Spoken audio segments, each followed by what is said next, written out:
Do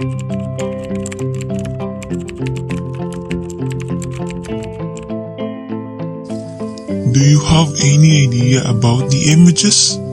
If yes, then great. Well, it talks about volleyball. We all know that volleyball is a popular sport which can be played either indoors and outdoors.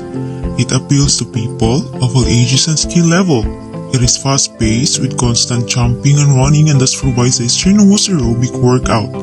It also requires mental alertness and quick, precise physical reactions.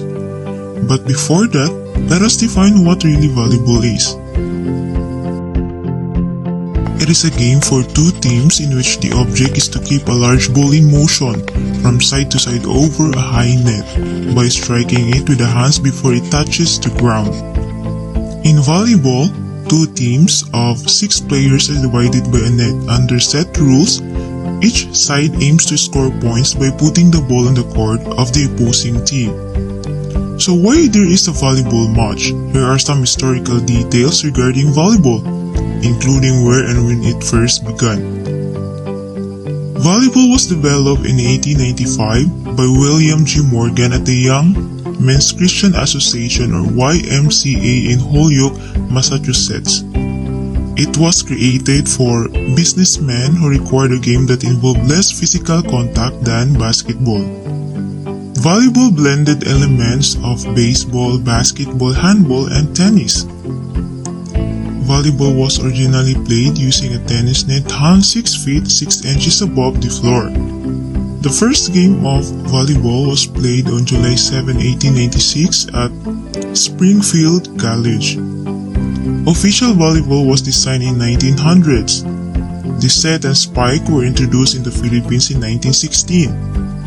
The United States Volleyball Association or USVBA, now called USA Volleyball, was formed in 1928. Volleyball also was introduced to the Olympic Games in Tokyo in 1964. The Association of Volleyball Professionals or AVP was formed in 1983.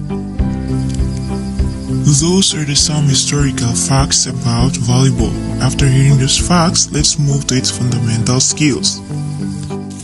The volleyball phrase "pump set, spike" highlights the traditional set of skills. While it's true that each team is only allowed 3 touches of the ball before it must go back over the net, 4 touches if you count the block. Players have a few more options than just bumping, setting, and spiking. So here is a brief explanation of each of the 7 skills and why it's so essential to have them. First is passing. This is when a player contacts the volleyball with their forearms and redirects the ball to one of their teammates. Volleying. It can be used on your own side of the court, or it can be used as an offensive way of getting the ball back over the net. Setting. It is an specialized types of volley. It's usually the second hit and is intended to set up of your teammate to attack the ball. Digging, an act of preventing the ball from hitting the floor after being spiked by the opposing team. Attacking or known as spiking. A player jumps up and hits the ball with a one-arm overhead swinging motion, contacting the ball squarely with their slightly open hand. Blocking.